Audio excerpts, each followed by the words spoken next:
Hi all, it's Paul. This is a fine needle aspiration case of a TIRADS 5 thyroid isthmus lesion in a 73-year-old female. Have a look at it, see what you think.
So what did you think of this?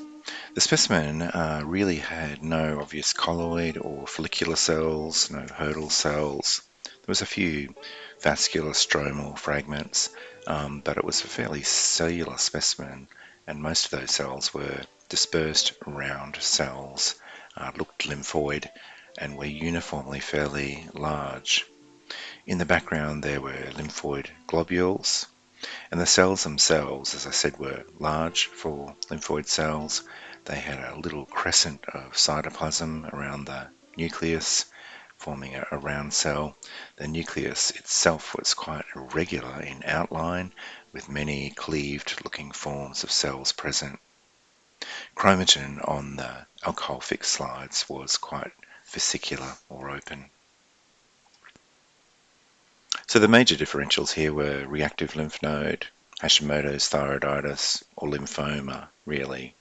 The fairly uniformly large, irregular nuclei, absence of hurdle cells really was against Hashimoto's thyroiditis, but there can be quite a bit of overlap. A reactive lymph node should have been apparent on ultrasound and should have been more mixed than the population of lymphoid cells that we saw. We performed flow cytometry on the needle washout, and this detected a monoclonal B-cell population.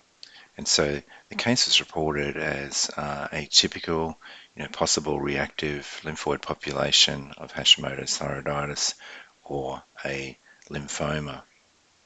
So in the thyroid, most lymphomas are B-cell, diffuse large B-cell lymphoma or extranodal marginal zone MALT lymphomas. And about 2/3 of those are preceded by Hashimoto's thyroiditis. This can be a tricky area where flow cytometry can be less than helpful. Just a quote from the Bethesda system, a clonal relationship between Hashimoto's thyroiditis and thyroid lymphoma may exist, and clonal B-cell populations by flow cytometry have been reported in patients with Hashimoto's thyroiditis. Caution is advised, therefore, in interpreting results.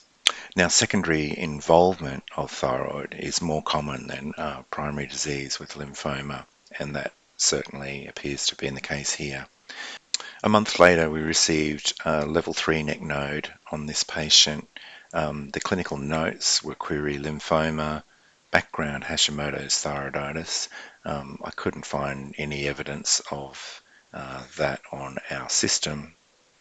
And the histo found an atypical follicular patterned lymphoma, present. Flow cytometry confirmed a monoclonal B cell population, and the immunohistochemistry confirmed follicular lymphoma with cells positive for CD10, CD20, BCL2 and 6. Thanks for watching.